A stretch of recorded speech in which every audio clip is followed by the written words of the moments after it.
Got a little Redneck AC Recovery going on here. What I have here is the Olds I'm swapping this LS into. Its AC worked fine. What I gotta do is I gotta take this AC system apart because I can't route the wires around these damn lines that go on the firewall. So I'm gonna have to open the system. And this has a full charge of R134 on it, which I really hate to waste. So what I'm doing is this Roadmaster here.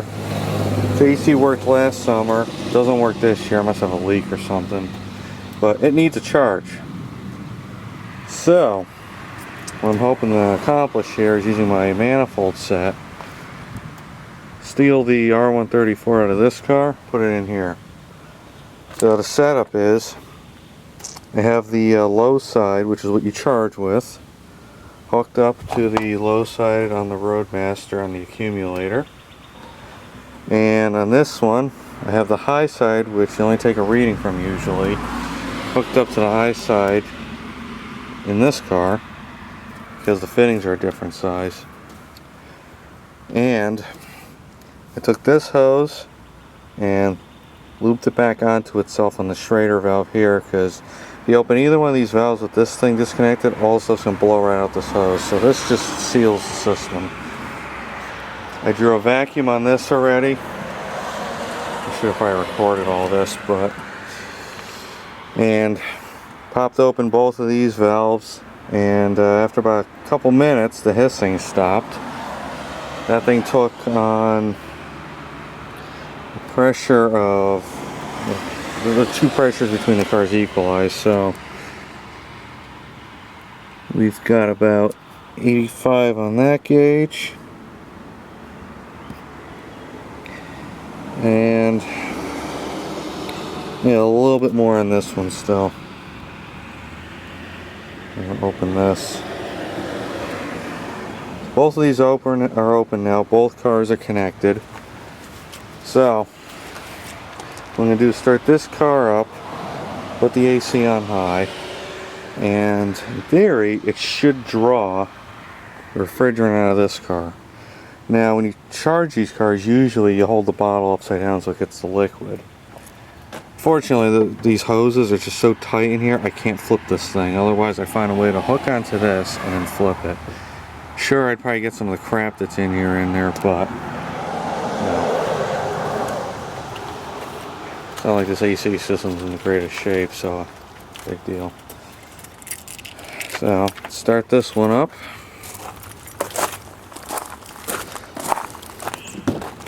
And see if the compressor comes on.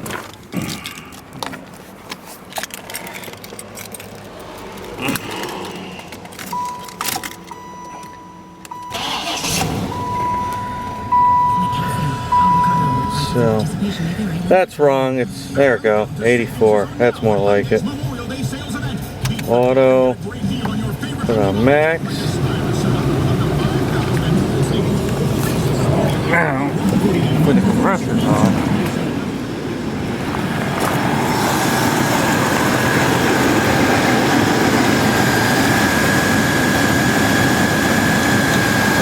Alright, compressor cycling.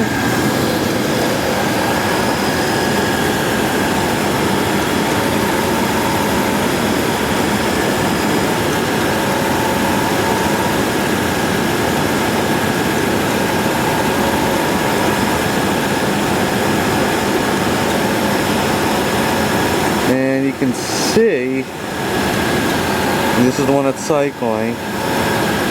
This is going down very, very slowly.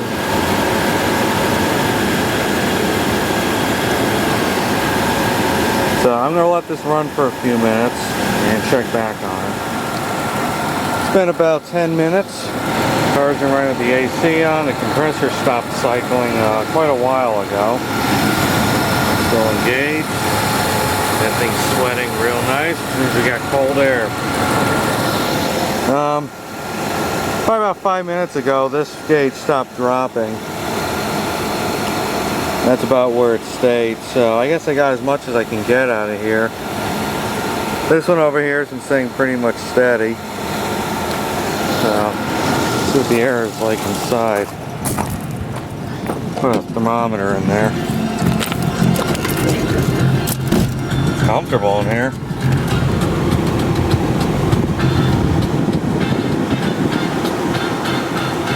Nice. About 58 in here. Beautiful. Working great. So that is it. So I'll do now, before I shut the AC off,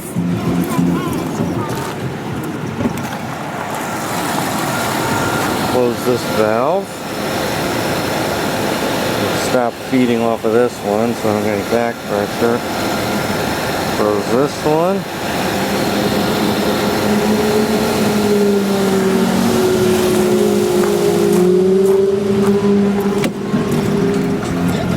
And shut it down.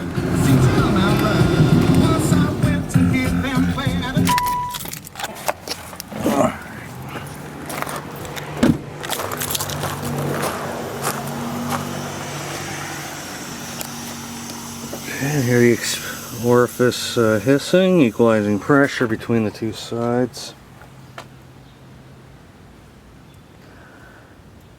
That's about where it's at.